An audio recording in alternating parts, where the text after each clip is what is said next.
Let's bring in Ikenna Amechi from Delta State. Ikenna, in affirming the election victory of Governor Borewori, the Supreme Court actually dismissed the appeals filed by the APC, SDP, and the Labour Party. Have we heard anything from them about, how they're receiving this judgment?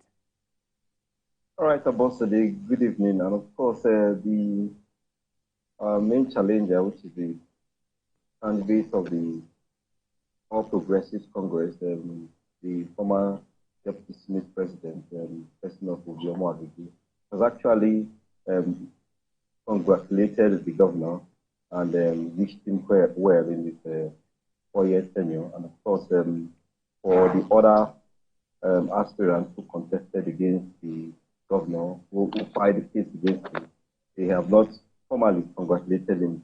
But for Ogun, he said, after the long legal battle that have lasted for more than 7 months now, that the only thing we can do at this moment is actually wish the governor well and ensure that, he's after all, is a state for every one of them. And of course, wish him well, better, good health, strength, and wisdom to govern the state and guide the state well. But as the governor came back, he's actually in celebratory mood, calling on everyone, including everyone that contested against him and those who took him through this legal battle. He said he had up to 38 legal battles upon assuming office as the governor of Delta State. But he wants everyone to come on board and, to take the state to where it's supposed to be, an oil-rich state of that matter, that it have all the development, all hands on deck to actually make the state work. And that's why I'm calling on everyone, including those in opposition, that they should come on board and, governance is now on board, and of course, the litigation are over.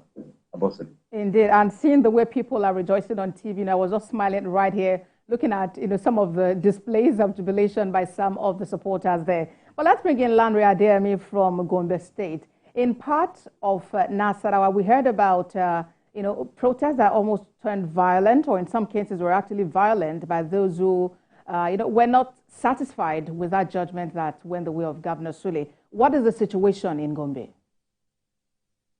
Totally different in Gombe. It's as if nothing really happened. I guess it's because of the foregone conclusion that the Supreme Court is going to affirm the victory of Governor Inuwayaya of the APC in Gombe State.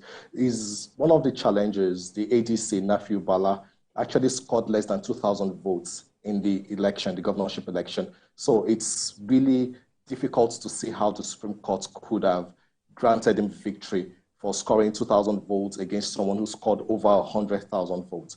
Then the PDP's case was also based on the deputy governor's certificate. It wasn't about who scored the higher vote or the highest vote in the election. So it was basically based on technicality. And I guess the people of Gombe had already assumed it's a foregone conclusion that the Supreme Court is going to affirm the victory of Governor Inuwayaya. So there was no protest in Gombe, so to speak. But the interesting thing is that the victory was still celebrated because many of the APC supporters still took the street to celebrate the victory of the governor. Though the governor and his deputy are currently in Abuja right now, and it was just the supporters of the party and some of the people in the state who came out to celebrate, and it's pretty calm. The candidate of the PDP, Jibrin Bade, released a statement actually refusing to congratulate the governor and saying that he's enjoining his supporters and the members of the PDP to embrace peace and to support the government, but he rejected the verdict of the Supreme Court. The ADC has not released any statement, so it seems like it's business as usual, and hopefully the government can focus on governance now that the judicial process has been exhausted. Indeed, Landry. And staying with you, from Gombe there, litigations are over. It's time now to face business. What are, residents of Gombe saying are the priority that the state government has to focus on at this critical time? In December, there was a stakeholders meeting across the state to ask the people what do they want in the 2024 budget. And most of the people from communities were asking for a sort of like a social intervention fund where the government could cushion the effect of the fuel subsidy removal, and also more investments in education and the health sector.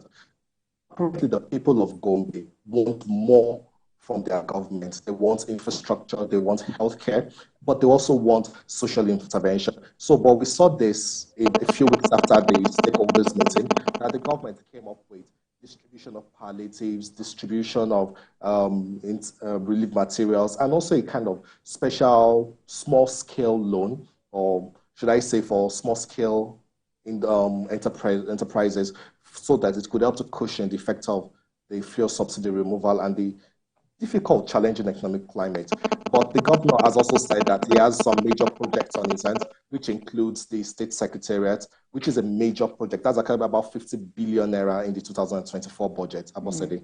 All right, let's now get back to Ikenna. Delta State is an oil-rich state, and a whole lot must be expected from the state government at this time. What have you heard from the people about what they're looking forward to, really? So you rightly said, Delta State is an oil-rich state, and of course, the government actually thrown down on its budget this year. The last administration's budget is a little bit lower than what he actually presented for the 2024 budget. But there's a lot of expectation from the oil-rich state. Of course, high unemployment, huge unemployment. The people want, job creation, and of course, industries.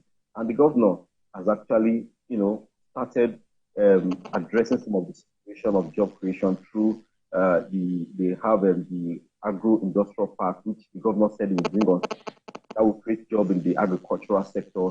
And of course, infrastructural development. He has actually taken the state, he contracted to a major construction company, 3 flyovers in the city of Warri. Warri used to be is the oil city, and it used to be a booming city, but with the investment of some of all these multinational oil companies, the place has actually looked the shadow of itself. And so the government is actually investing in infrastructure in those places to ensure that Warri comes back to a reckoning as an oil city. And of course, other developmental agenda that the governor has set out to ensure that the state, is a core oil city, not just for being called oil city, but will actually bring out results that people will see.